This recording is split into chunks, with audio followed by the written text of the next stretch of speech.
মির্চির বিশেষ নিবেদন Times of পুরাণ।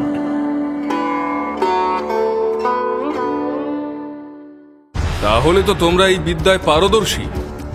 তোমাদের মল্লবিদ্যার নজির দেখতে চান মহারাজ কংস। তোমাদের যদি যেতে হয় তো শক্তিতে একে হারিয়ে তবে ভেতরে যেতে পারবে। বৃন্দাবন থেকে আসা গোপেদের ধন সম্পদ সহ বন্দী করো, আর ওই ব্যাটার নন্দকেও হাত পা বেঁধে কারাগারে ঢোকাও। আপনাকে এখানে ছেড়ে আমি কিছুতেই যেতে পারবো না। আপনার ছোঁয়ায় আমার এই সামান্য জীবনকে ধন্য করে তুলুন। নিজের আদেশ ফিরিয়ে নাও মহারাজ। নিরপরাধ মানুষকে হত্যা করার মধ্যে কোনো বীরত্ব নেই। শুনছেন মহর্ষি বেদব্যাস রচিত শ্রীমদ্ ভাগবত মহাপুরাণ ও গর্গ সংহিতা অবলম্বনে কৃষ্ণ কথা। আজ শুনবেন কংসবধ। হরি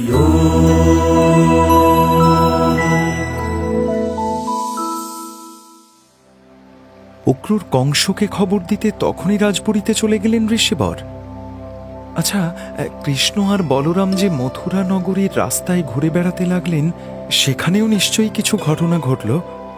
আমাকে দয়া করে সবিস্তারে বলুন। হ্যাঁ রাজা, কৃষ্ণ কোথাও পা রাখবেন আর সেখানে কোনো আলোড়ন উঠবে না, তা কি হয়? কৃষ্ণ তার বাড়িতে আতিথেয়তা না গ্রহণ করাতে অক্রূরের একটু মন খারাপ হল। তাই তিনি খানিক আনমনা হয়ে তখনই রাজপ্রাসাদে গেলেন রাজাকে খবর দিতে। আর কৃষ্ণ আর বলরাম তাদের সঙ্গে আসা গোপদের নিয়ে মথুরা নগরীর পথে এসে দাঁড়ালেন। আসন্ন উৎসব উপলক্ষে মথুরা নগরীর প্রতিটা ঘর দোর রাস্তাঘাট সুন্দরভাবে সেজে উঠেছে। সঙ্গীদের নিয়ে সেই সাজসজ্জা দেখে বেড়াতে লাগলেন কৃষ্ণ। এদিকে কৃষ্ণর আসার খবর পেয়ে মথুরার পুরনারীদের আনন্দের আর সীমা নেই।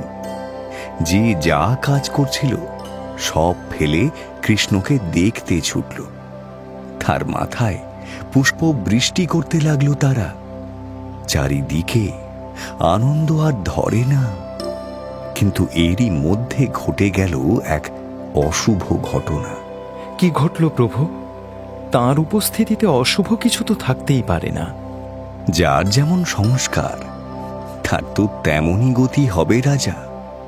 মথুরার পথ দিয়ে চলেছেন কৃষ্ণ। এমন সময় দেখতে পেলেন উল্টো দিক থেকে মাথায় বোঝাই কাপড় নিয়ে একজন ধোপা সে পথেই আসছে। কৃষ্ণের মনে হল রাজসভায় যাওয়ার উপযোগী কাপড় তো তাদের নেই।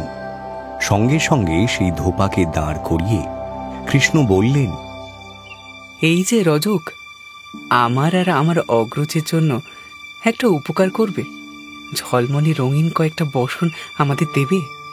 সেই বসন পরে আমরা রাজবাড়ি যাব। কে তুমি? হ্যাঁ, আমাকে মাঝ রাস্তায় দাঁড় করিয়ে এইভাবে কাপড় চাইছো কেন?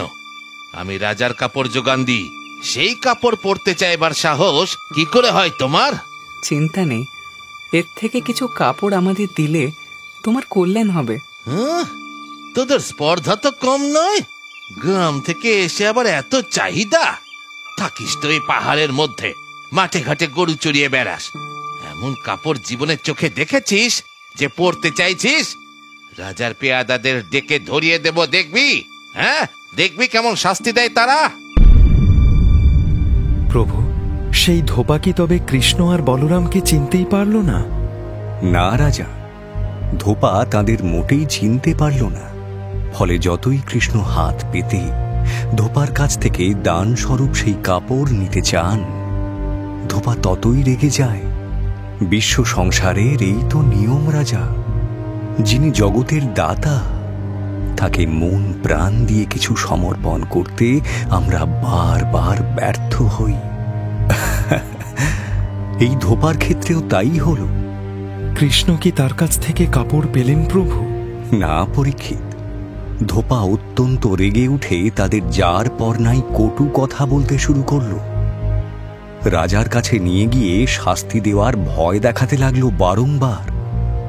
শেষে কৃষ্ণ অত্যন্ত বিরক্ত হয়ে তার গালে বসিয়ে দিলেন এক চর।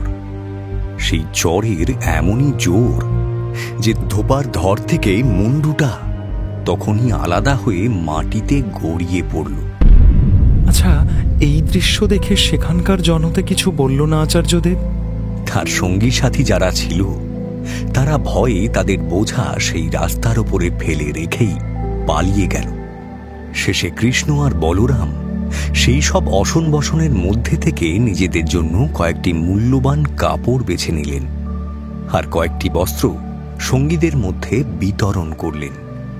সাজসজ্জা সম্পূর্ণ হলে কৃষ্ণ এবার ভক্তবীর সুদামার বাড়িতে গেলেন। সেই অভাবনীয় ভাগ্যে বিহ্বল হয়ে গেলেন সুদামা। সুদামার গৃহ থেকে ফেরার সময় কৃষ্ণের সঙ্গে ত্রিবক্রার দেখা হল। ত্রিবক্রা কে প্রভু? ত্রিবক্রা হল কংসের সেবিকা। রাজবাড়ির অঙ্গলেপন করে সে। তাকে দেখতে সুশ্রী, কিন্তু শরীরের 3টি জায়গা বাঁকা। সেজন্য তার সোজা হয়ে চলাফেরা করতে বেশ কষ্ট হয়।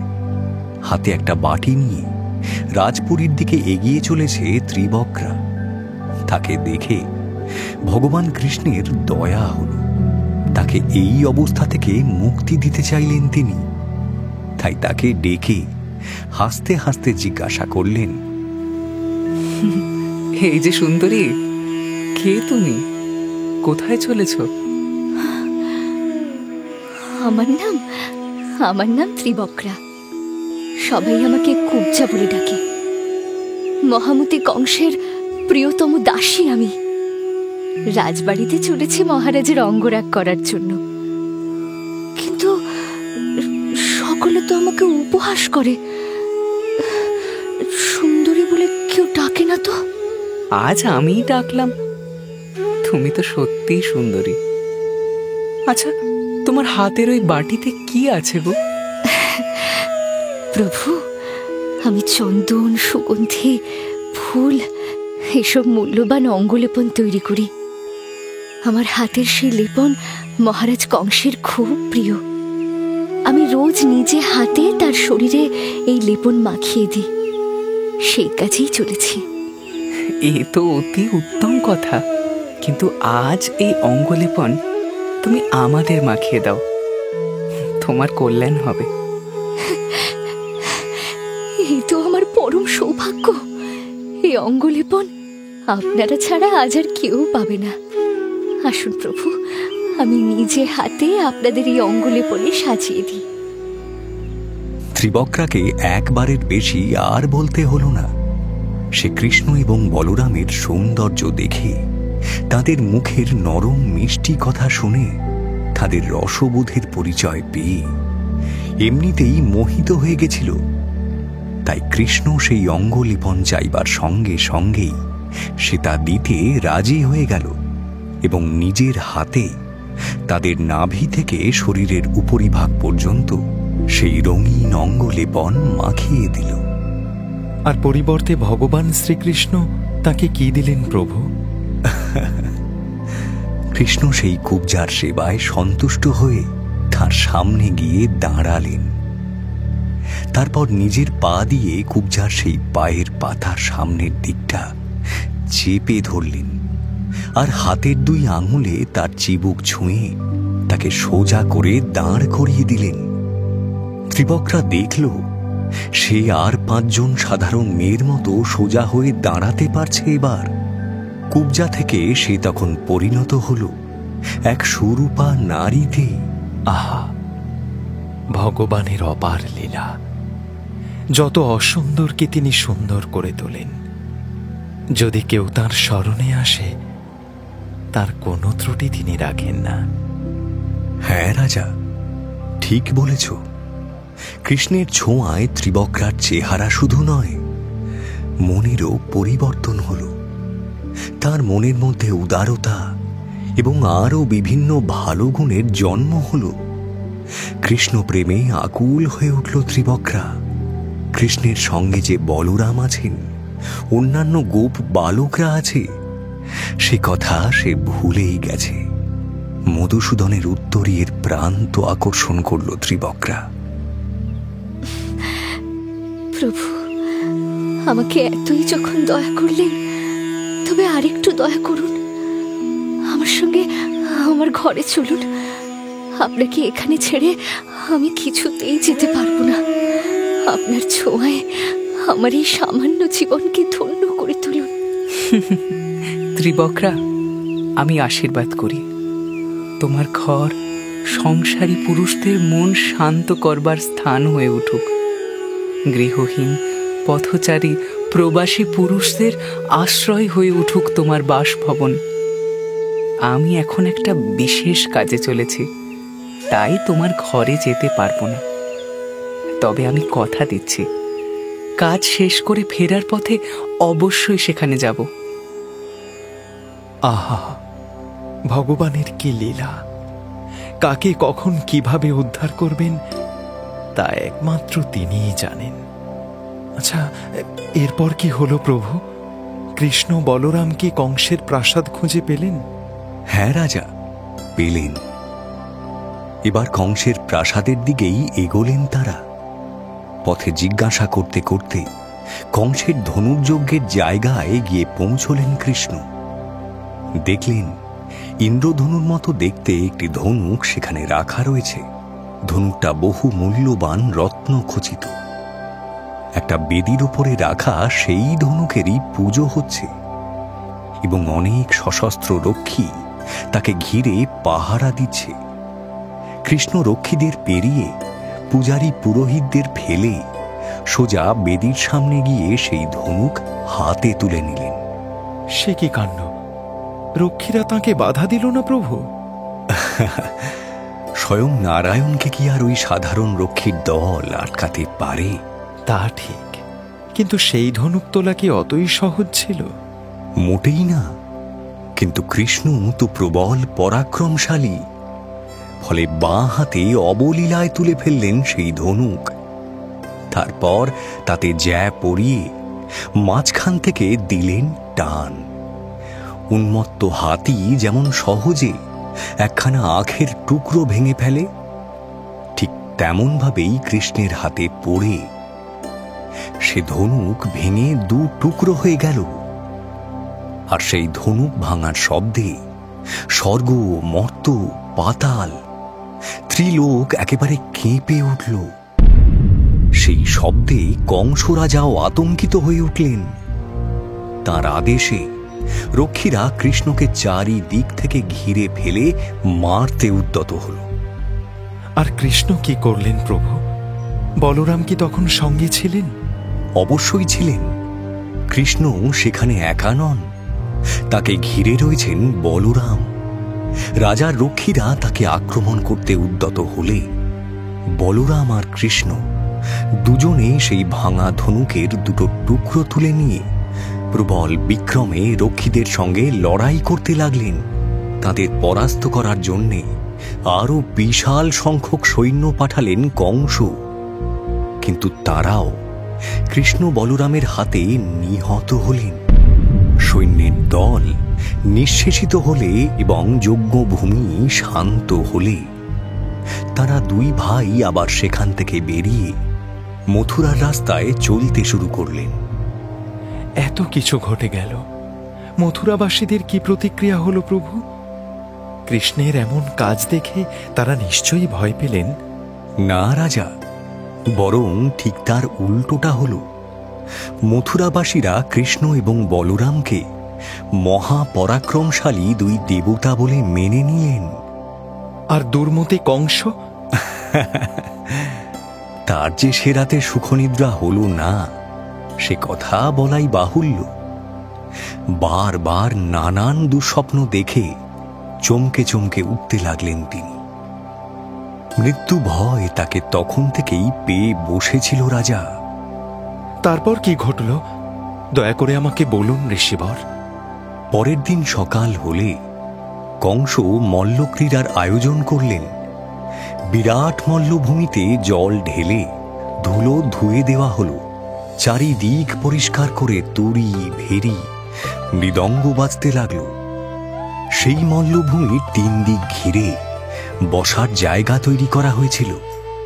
ব্রাহ্মণ, ক্ষত্রিয়, সাধারণ গ্রামবাসীরা এবং অতিথিরা সবাই ধীরে ধীরে ভিড় জমাতে লাগলেন। রাজার সেবকরা তাদের আসন দেখিয়ে দিল। আর দুর্মতি কংস এসেছিলেন। ভোজরাজ কংস নিজে অমাত্য পরিবেষ্টিত হয়ে বসলেন নিরাপদে এক সুউচ্চ আসনে, এক বিরাট পাঁচিলের ওপর সিংহাসন তৈরি করে ওখানেই তার বসার ব্যবস্থা করা হয়েছে, যাতে তার কাছ অবধি সহজে কেউ পৌঁছতে না পারে। সেই পাঁচিল এমনই উঁচু, তাকে পেরোনো মানুষের পক্ষে অসাধ্য, কেউ সেখানে উঠতেও পারবে না। এরপর মল্লযোদ্ধারা একে একে মল্লভূমিতে প্রবেশ করতে লাগলেন। চানুর, মুষ্টিক, কূট, শল ইত্যাদি মহাযোদ্ধারা এসে নিজের নিজের জায়গায় বসলেন। আর বৃন্দাবন থেকে কেউ আসেনি সেখানে? এসেছিলেন তো। নন্দরাজা নিজে গোপীদের সঙ্গে করে সকাল সকাল পৌঁছে গেছিলেন সেখানে। তারপর কংসকে নানান উপঢৌকন উপহার দিয়ে যে যার আসন গ্রহণ করেন। আর কৃষ্ণ বলরাম? তারাও সকাল সকাল স্নান এবং নিত্যকর্ম সেরে মল্লক্রীড়া দেখার জন্য সেখানে গিয়ে পৌঁছলেন। তবে তাদের সেখানে প্রবেশ করাটা সহজ হল না। মল্লভূমির মূল পথ আটকে দাঁড়িয়েছিল কংসের সেই মহা শক্তিধর হাতি কুবলয়াপীড়। তার কথা আমাকে সবিস্তারে বলুন প্রভু। কৃষ্ণ কি করে সেই হাতিকে প্রহার করলেন সে কথা আমাকে শোনান। বেশ, শোনো তবে। কৃষ্ণ আর বলরাম যখন মল্লভূমিতে পৌঁছয় তখন দেখে কংসের আদেশে কুবলয়াপীড়কে নিয়ে তার মাহুত মল্লভূমির মূল পথ আটকে দাঁড়িয়ে আছে। তাদের যেতে হলে সেই হাতিকে পরাস্ত করে তবে যেতে হবে। মাহুতের দিকে তাকিয়ে গম্ভীর স্বরে কৃষ্ণ আদেশ দিলেন, এই হাতিকে সরিয়ে নাও মাহুত, আমাদের ভেতরে যেতে দাও। এই হাতি সরবে না। তোমাদের যদি যেতে হয় তো শক্তিতে একে হারিয়ে তবে ভেতরে যেতে পারবে। অবলা প্রাণীকে প্রহার করতে চাই না আমি। একে তুমি নিয়ে চলে যাও মাহুত। কুবলয়াপীড়, ওকে পিষে ফেলো। যাও বীর, তোমার বীরত্ব দেখিয়ে দাও। সেই বিরাট হাতি এবারে সবেগে কৃষ্ণর দিকে ধেয়ে এলো। জনতার মধ্যে থেকে হায় হায় রব উঠল, কিন্তু কৃষ্ণ শান্ত হয়ে দাঁড়িয়ে আছেন। মত্ত গজরাজ যখন তার একেবারে নাগালের মধ্যে, তখন সেই হাতির সঙ্গে প্রবল যুদ্ধ শুরু করলেন কৃষ্ণ আর বলরাম। তাদের শক্তিতে ধরাশায়ী হল কংসের সেই হাতি। কুবলয়াপীড় নিহত হলে দুই ভাই এবার হাতির দাঁত উপড়ে নিলেন। সেই দাঁতের প্রহারে মাহুত নিহত হল। যুদ্ধে জয়লাভ করে কৃষ্ণ আর বলরাম এবার মল্লভূমিতে প্রবেশ করলেন। নন্দরাজা সে ঘটনা দেখেছিলেন? হ্যাঁ রাজা, অবশ্যই দেখেছিলেন। দর্শকের আসনে বসে বৃন্দাবন থেকে আসা সকলেই সেই ঘটনা দেখে এবং নন্দ রাজা তখনই বুঝে যান যে কৃষ্ণের সামনে আরো অনেক কঠিন পরীক্ষা অপেক্ষা করে আছে। আশঙ্কায় বুক কাঁপলেও দর্শক আসনে বসে থাকা ছাড়া তার আর কিছুই করার ছিল না তখন। কুবলয়াপীড় উদ্ধারের পরে কি ঘটল ঋষিবর? সেই মরা হাতির দাঁত কাঁধে নিয়ে যখন কৃষ্ণ আর বলরাম আসছেন, মল্লভূমির নানা দিক থেকে এবার নানান গুঞ্জন উঠল। সকলেই ততক্ষণে বুঝে গেছেন যে এই প্রতীকী মল্লযুদ্ধের আসরের মূল লক্ষ্যই হলেন তাঁরা দুজন। কেউ আনন্দে, কেউ বা ভয়ে দিশেহারা। তার মানে ওই শ্যামলা ছেলেটাই কৃষ্ণ? এই কি তবে পুতনা, তৃণাবর্ত, বকাসুর, কেশী এই দৈত্য দানবদের বধ করেছে? হ্যাঁ, সবাই তো বলা বলি করছে শুনলাম। এই বালকই নাকি যদুবংশকে পরিত্রাণ করবে। যদুবংশ এর হাত ধরেই সমৃদ্ধি, গৌরব এবং যশ লাভ করবে। এইভাবে সারা মল্লভূমি জুড়ে চারিদিকে কৃষ্ণের গুণকীর্তন হতে থাকল। এতে কংস রাজা আরো ঘাবড়ে গেলেন। তিনি তার অত্যন্ত বিশ্বস্ত অনুচর চানুরকে আদেশ দিলেন কৃষ্ণকে যত তাড়াতাড়ি সম্ভব মেরে ফেলার, এবং বলরামকেও তাই। এবারেই কি তবে চানুর বধ হবে? হ্যাঁ রাজা, সেই সময় চানুর নামের মহাবীর মল্লযোদ্ধা শ্রীকৃষ্ণ এবং বলরামকে বললেন, এই যে নন্দরাজের ছেলেরা, তোমরা দুজন নাকি বীর শ্রেষ্ঠ, প্রচুর বীরত্ব দেখিয়েছ নাকি এই বয়সেই। শুনলাম বাহু যুদ্ধে নাকি তোমাদের জুড়ি মেলা ভার। আমাদের মহারাজের কানে এই কথা পৌঁছেছে, তাই তিনি তোমাদের রণকৌশল দেখার জন্য এখানে আমন্ত্রণ জানিয়েছেন। আমাদের মল্লযুদ্ধ দেখার জন্য আমন্ত্রণ জানিয়েছেন ভোজরাজ কংস? সে কথাই তো বললাম। মহারাজ শুনেছেন তোমরা গরু চড়াতে গিয়ে নাকি নিজেদের মধ্যে মল্লযুদ্ধ করতে। হ্যাঁ, ঠিকই শুনেছেন তোমাদের রাজা। তাহলে তো তোমরা এই বিদ্যায় পারদর্শী। তোমাদের মল্লবিদ্যার নজির দেখতে চান মহারাজ কংস। এসো, আজ আমাদের সাথে তোমরা মল্লযুদ্ধ করবে। এতে রাজা তুষ্ট হবেন, আর রাজা তুষ্ট হওয়া মানেই পুরো রাজ্যের সন্তুষ্টি। যাস না বাবা, যাস না। চানুরের এই কথা আসলে কংসরাজের ষড়যন্ত্র। এই ষড়যন্ত্রে পা দিস না তোরা বাবা, পা দিস না। চানুর, আমরাও ভোজরাজ কংসের বনবাসী প্রজা, সুতরাং তাকে সন্তুষ্ট করা আমাদের অবশ্য কর্তব্য। তিনি যে তার সন্তুষ্টির জন্য আমাদের বেছে নিয়েছেন, এ আমাদের কাছে খুবই গর্বের বিষয়। কি বলো দাদা? সে তো নিশ্চয়ই। এখানে মল্ল কৌশল প্রদর্শন করা তো আমাদের কাছে ভাগ্যের ব্যাপার। তবে কি চানুর, আমি আর বলরাম দাদা আমরা দুজনে এখনো বালক, সুতরাং যুদ্ধের নিয়ম অনুযায়ী আমাদের সমান শক্তিশালী এবং সমবয়সী কোনো যোদ্ধার সঙ্গেই আমরা মল্লযুদ্ধ করব। না না না না না, সে কথা বললে তো হবে না। তুমি একটু আগেই হাজার হাতির শক্তি ধরা কুবলয়াপির হাতিকে যেমন অনায়াসে হত্যা করলে, তারপর আর যাই হোক তোমাদের বালক কিংবা কিশোর বলা চলে না। চলো, তোমরা আমাদের সাথে মল্লযুদ্ধ করবে। কৃষ্ণ, তুমি আমার সঙ্গে লড়বে, আর বলরাম লড়াই করবে মুষ্টিকের সঙ্গে। বেশ, এত করে বলছো যখন, চলো তাহলে। তবে তোমার যা শক্তি, তাতে আমি কি আর পারবো? দেখি তবু চেষ্টা করে। চলো দাদা, মল্লভূমিতে যাই। কৃষ্ণ চললেন চানুরের সঙ্গে যুদ্ধ করতে, আর বলরাম যুদ্ধ শুরু করলেন মুষ্টিকের সাথে। সে কি ভীষণ যুদ্ধ! মল্লযুদ্ধের যত রকম কৌশল হয় সব তারা একে অপরের ওপর প্রয়োগ করতে লাগলেন।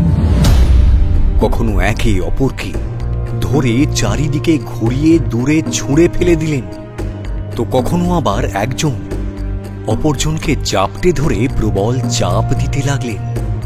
কখনো দুই হাত দুই পা চেপে ধরে কাবু করার চেষ্টা, তো কখনো আবার প্রতিপক্ষকে আছাড় মেরে তারপর একদিক থেকে অন্যদিকে টেনে নিয়ে যাওয়া।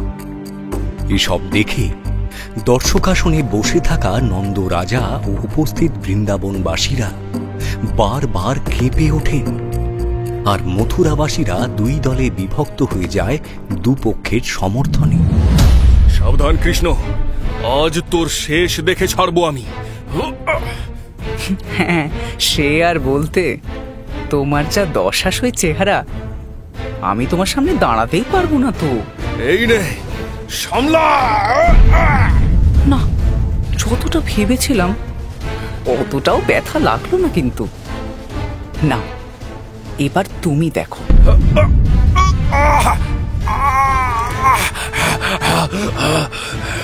তোকে তোকে আমি মেরেই ফেলবো। আগে ধরতে তো পারো, তারপর তো মারবে। হে ভগবান, রক্ষা করো, রক্ষা করো আমার কানাইকে আর বলাইকে। এ কি ছেলে মানুষই করলো ওরা! ওই দৈত্য দুজনের সাথে ওরা শক্তিতে পারে কখনো? কেন যুদ্ধে রাজি হয়ে গেল ওরা? অবশ্য আর কি বা করবে? ওরা তো এখনো ছেলে মানুষই। ওই ধূর্ত কংসের চাল ওরা বুঝতে পারবে কি করে? নন্দরাজ, কি হচ্ছে এসব? আমাদের ছেলে দুটোকে এমন যমদূতের হাতে ফেলে দিলেন মহারাজ কংস। এ কেমন অনাচার! আমাদের হাতে আর কিচ্ছু নেই, শুধু চুপ করে বসে দেখে যাও আর ভগবানের কাছে প্রার্থনা করে যাও। এই জন্যেই অক্রুর আগেই সাবধান করেছিল, কিন্তু কানাই বলাই ছেলে মানুষ, ওরা অত কিছু বোঝেনি। আচ্ছা ঋষিবর, সেখানে বসুদেবও কি উপস্থিত ছিলেন? তাদের মনের অবস্থা কি হয়েছিল জানতে আমার ভারী কৌতূহল হচ্ছে।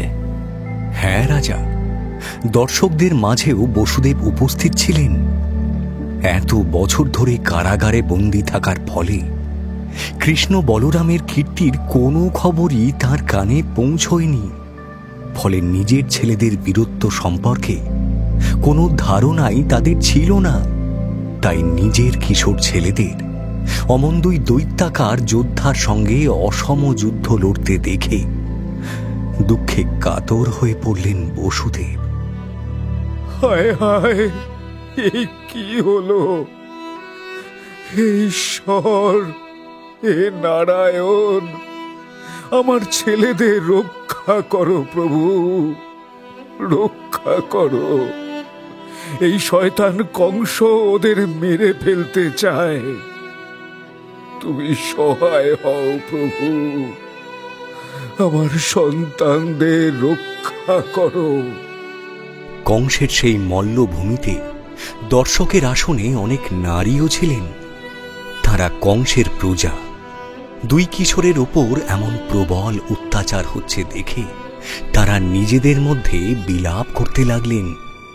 দেখ সখী, এমন নিষ্পাপ ছেলে দুটো, তাদের কিনা ফেলেছে যমদূতের মতো চেহারার ওই দুই যোদ্ধার সামনে। রাজারই কেমন অনাচার! এই অন্যায় যুদ্ধ দেখলেও পাপ লাগবে আমাদের। চল চল, আমরা এখান থেকে চলে যাই। হ্যাঁ সখী, এই অন্যায় মেনে নেওয়া যায় না। কিন্তু দেখ দেখ, কৃষ্ণের খুশি খেয়ে জানুরের চোখ মুখের কি অবস্থা হয়েছে। বলরামকেও দেখ ভাই, কেমন প্রচন্ড শক্তিশালী সব আঘাত করছে মুষ্টিকের উপর। আহারে, কৃষ্ণর সারা মুখে কেমন ঘাম দেখা দিয়েছে। ছেলেটার মুখখানা যদি একটু মুছিয়ে দিতে পারতাম। বলরামকেও দেখ না, তার চোখ দুটো কেমন লাল হয়ে যাচ্ছে। আহা, এদের দেখেও কি মায়া হয় না? এ কেমন পাষণ্ড রাজা আমাদের! কংসের বাবা রাজা উগ্রসেনও উপস্থিত ছিলেন সেখানে। তিনি বৃদ্ধ মানুষ, কারাগারে এত বছর ধরে থাকার ফলে একেবারেই অশক্ত হয়ে পড়েছেন। তাই তার পক্ষেও এ যুদ্ধ থামানোর জন্য করার মতো কিছুই ছিল না। তবে তিনি যুদ্ধ দেখতে দেখতে বারবার বড়ই অস্থির হয়ে পড়তে লাগলেন। উপস্থিত সবার এই যে আকুলতা, মেয়েদের চোখের জল, উগ্রসেনের মতো বৃদ্ধ মানুষের উদ্বেল হয়ে ওঠা, নন্দরাজার আতঙ্কিত চোখ মুখ, এসব দেখে কৃষ্ণ ঠিক করলেন অনেক হয়েছে। এবারে চানুরকে বধ করে এই খেলার ইতি টানতেই হবে। তাই এক সময় চানুর যখন শূন্যে উঠে প্রায় উড়ে এসে নিজের দুই হাতের মুঠো দিয়ে কৃষ্ণকে আঘাত করতে গেল, কৃষ্ণ তার হাত দুটো ধরে ফেলে তাকে শূন্যে তুলে ঘোরাতে লাগলেন। বেশ কিছুক্ষণ ঘোরাতেই চানুরের ভবলীলা সাঙ্গ হল। মধুসূদন তখন তার প্রাণহীন দেহটাকে আছাড় মেরে মাটিতে ফেলে দিলেন। আর বলরামের সাথে মুষ্টিকের যুদ্ধের কি হলো? বলরামের শক্তি ছিল কৃষ্ণের চাইতেও বেশি। মুষ্টিক বলরামকে একটা ঘুষি মারলে বলরাম ঘুরে মুষ্টিককে এমন একখানা চড় কষিয়ে দেন যে সেই আঘাতে মুষ্টিক থর থর করে কাঁপতে থাকে আর তার মুখ থেকে রক্ত বেরিয়ে আসে। এইভাবেই সে গাছের ভেঙে পড়া ডালের মতো মাটিতে লুটিয়ে পড়ে মারা যায়। আচ্ছা, আর কোন কোন যোদ্ধার সঙ্গে লড়তে হলো কৃষ্ণ বলরামকে? হ্যাঁ রাজা, হলো বই কি। এরপর কূট নামের এক মল্ল বলরামের দিকে এগিয়ে আসতে থাকে। সে বলরামের বাঁ হাতের এক ঘুষি খেয়েই মারা পড়ে। আর শ্রীকৃষ্ণকে আক্রমণ করতে যায় শল ও তুষল। শলের মাথায় পদাঘাত করে তাকে মেরে ফেলেন কৃষ্ণ, আর তুষলকে কেটে দু টুকরো করে ফেলেন।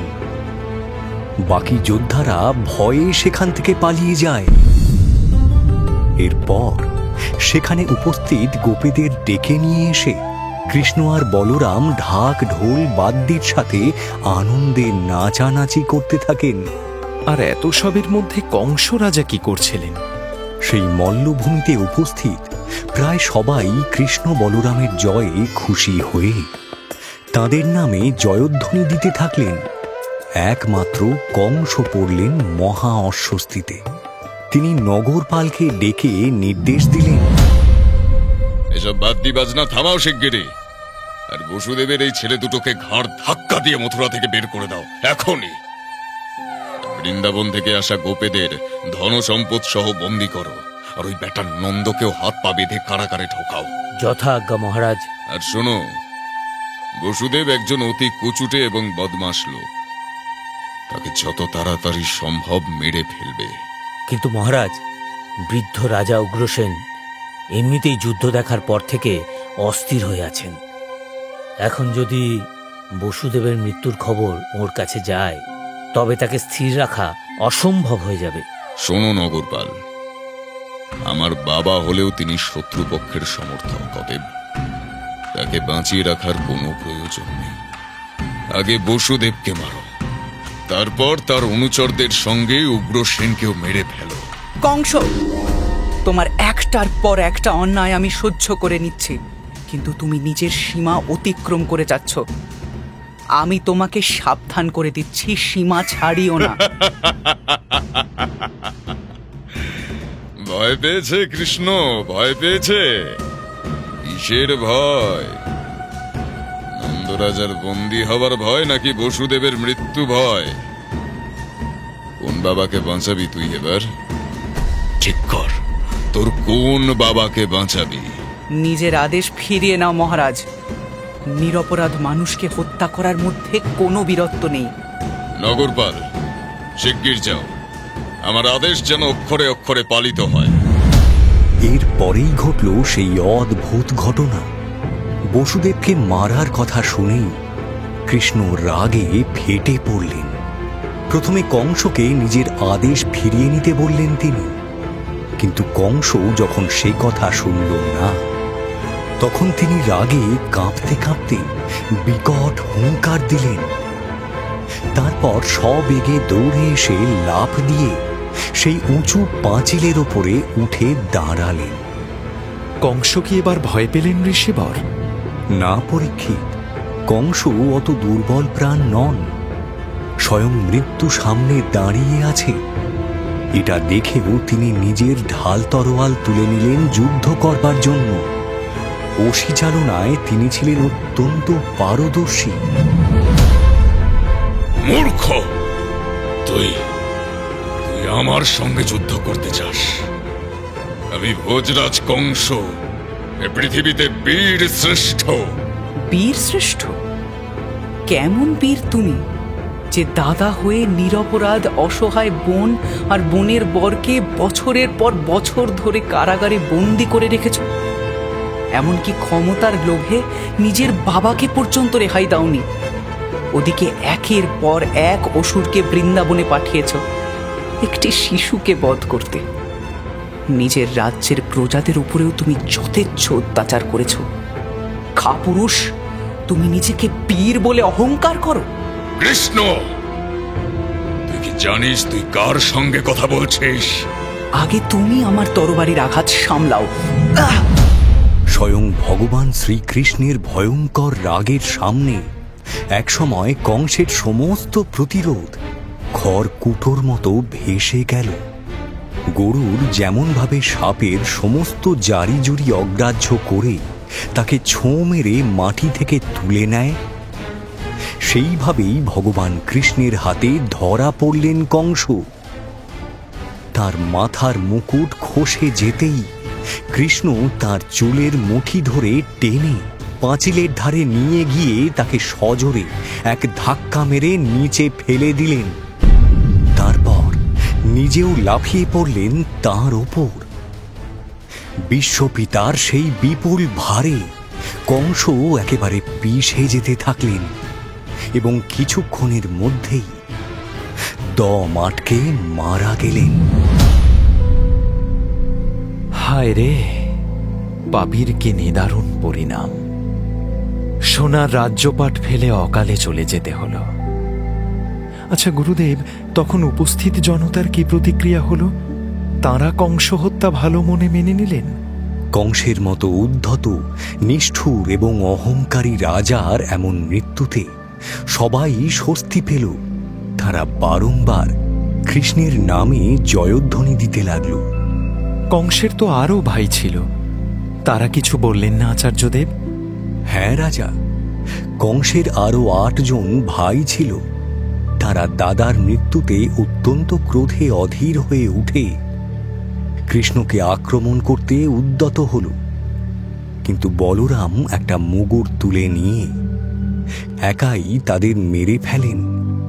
আচ্ছা ঋষিবর, মৃত্যুর আগেও কি কৃষ্ণকে চিনতে পারেননি কংস? হ্যাঁ রাজা, পেরেছিলেন।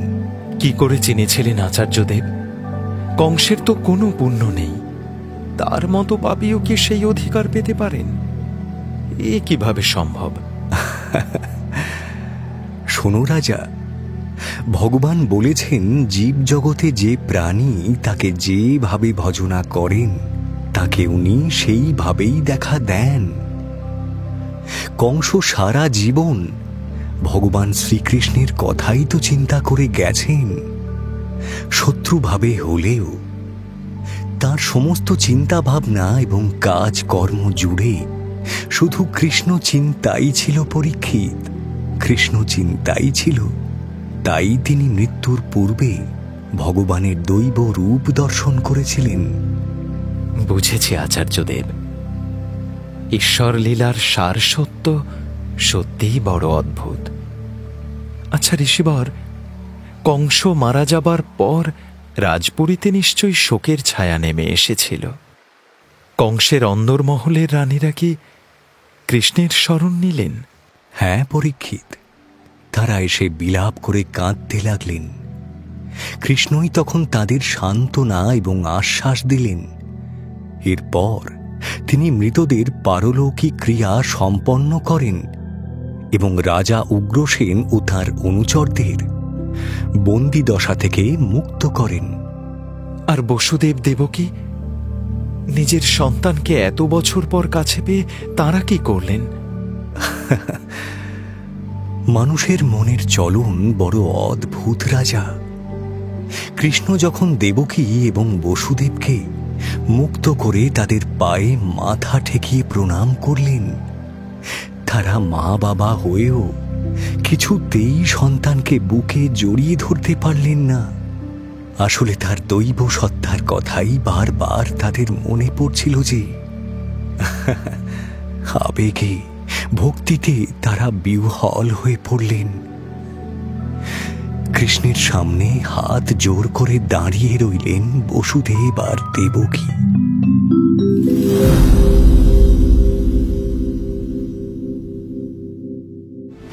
নিজের পুত্রদের প্রণাম করতে লাগলেন বসুদেব আর দেবকী। মা বাবার মনে বাৎসল্য জাগিয়ে তোলার আপ্রাণ চেষ্টা করতে লাগলেন কৃষ্ণ।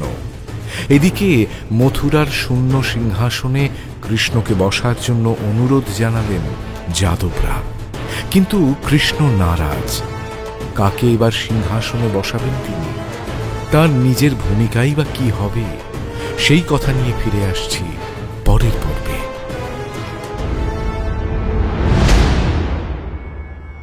শুনলেন মহর্ষি বেদব্যাস রচিত শ্রীমদ্ ভাগবত মহাপুরাণ ও গর্গ সংহিতা অবলম্বনে কৃষ্ণ কথা। মুখ্য ভূমিকায় সুখদেব শুভজিৎ চ্যাটার্জি, পরীক্ষিত স্পন্দন দাস, ত্রিবক্রা অধ্যায় সাহা, বলরাম অভিক ঘোষাল, কংস ব্রতদীপ মুখার্জি, কিশোর কৃষ্ণ গৈরিক দাশগুপ্ত, ধোপা রামস্বরূপ গাঙ্গুলি, চানুর জয় মহাপাত্র, বসুদেব মলয় দেবনাথ, দর্শক নারী মেহুলি সরকার, পিয়ালি পাঠক, নন্দ সুদীপ্ত ঘোষ। নাট্যরূপ মহুয়া বন্দ্যোপাধ্যায় ও সুজাতা ভট্টাচার্য। শব্দগ্রহণ ও আবহ সত্যজিৎ সেন। শব্দ পরিকল্পনা ও মিশ্রণ সব্যসাচী মুখার্জি। পরিচালনায় শাওলি মজুমদার। সৃজনশীল পরিচালনা ইন্দ্রাণী চক্রবর্তী। প্রযোজনা প্যাস্টেল এন্টারটেইনমেন্ট। টাইমস অফ পুরাণ আপনার জন্য মির্চি বাংলা ইউটিউব চ্যানেল এবং গানা অ্যাপে।